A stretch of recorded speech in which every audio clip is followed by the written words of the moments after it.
Big boss 14 विजेता रुबीना दिलैक का नाम इन दिनों कई कारणों से चर्चा में है।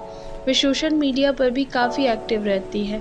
हाल ही में किन्नर समाज की गुरु माँ अनु जी और उनके अन्य साथी भी रुबीना और अभिनव से मिलने आए। उन्होंने रुबीना को बिग बॉस जीतने पर बधाई दी और अपना आशीर्वाद भी दिया। रुबीना और अभिनव ने भी उनका आभार जताया। उनके प्यार के लिए रुबीना ने उनका शुक्रिया किया और इंस्टाग्राम पर एक प्यारी सी वीडियो भी पोस्ट की। रुबीना का पहले भी किन्नर समाज के लोगों से लगाव देखा गया है। बिग बॉस के घर में एक प्रतिभागी द्वारा किन्नर शब्द को गाली के रूप में इस्तेमाल किए जाने पर रुबीना ने कड़ा स्टैंड लिया था और किन्नर समाज से माफी मांगने को कहा था। किन्नर समाज से उनका जुड़ाव टीवी सीरियल शक्ति के दौरान हुआ था, जिसमें उन्होंने एक किन्नर का किरदार निभाया था। यह पहली बार था जब किसी टीवी स्टार ने किसी किन्नर का किरदार निभाया हो। इस शो की कहानी समाज में किन्नरों को मिलने वाले असम्मान और प्रताड़ना के बारे में थी। इस शो को लोगों ने खुले दिल से अपनाया था और काफी पसंद भी किया था। लेकिन क्या असल जिंदगी में LGBTQ समुदाय को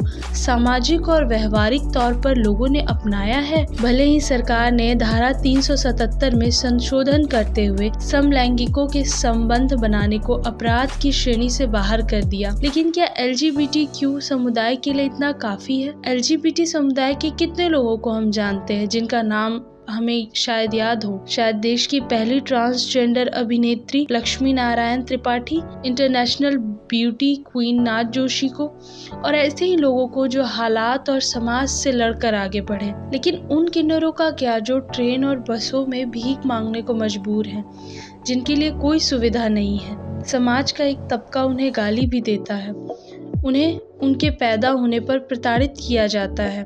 हम सब ये बातें करते हैं पर ये नहीं सोचते कि ये दूर कैसे होगा। सिस्टम से लेकर समाज में इनकी भागीदारी कैसे तय होगी। नवी मुंबई के थर्ड आई कैफे जैसे कितने कैफे हैं जो किन्नरों को नौकरी दे रहे हैं। क्या आपको नहीं लगता कि देश में अनुसूचित जाति जनजाति के लिए सरकार में भागीदारी तय की जाती है, वैसे ही किन्नरों के लिए भी होनी चाहिए ताकि उनका भी प्रतिनिधित्व तय हो सके? लेकिन क्या हम एक समाज के रूप में इनकी इस भागीदारी के लिए तैयार हैं? क्या हम उन्हें एक समाज के रूप में अपने बराबर जगह देने के लिए तैयार है ताकि उन्हें हाशिए से मुख्य धारा में जोड़ा जा सके, ताकि फिर किसी अतरी कर को सिविल सेवा की परीक्षा देने के लिए एक लंबी कानूनी लड़ाई न लड़ना पड़े? क्योंकि उनका भी प्रत्येक सुविधाओं पर उतना ही हक है जितना सबका है। उनके लिए भी सेना, प्रतियोगी परीक्षाओं और स्वास्थ्य सुविधाओं जैसे क्षेत्र में पढ़ने और काम करने का मौका होना चाहिए।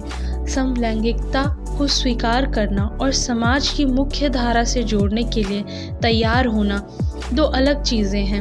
उन्हें सम्मान और रोजगार दोनों की जरूरत है, और जब सरकारी नीतियों में ही उनके लिए जगह नहीं है तो प्राइवेट सेक्टर में कैसे होगी? हम कभी क्यों नहीं सोचते कि उनका घर कैसे चलेगा? कोरोना में नौकरी जाने के बाद लोगों पर जीविका का संकट आ गया। लोग एक नौकरी के लिए कंपनियों और HR और ना जाने कितने ही लोगों को कोसने लगे। जरा सोच कर देखें कि वे किस किस को कोसेंगे। और विडंबना ये है कि उनकी सुनेगा कौन? शायद कोरोना काल में बेरोजगार हुए लोगों को तो नौकरी मिल जाएगी, लेकिन क्या कोई व्यवस्था इन्हें नौकरी देने की सोच रही है?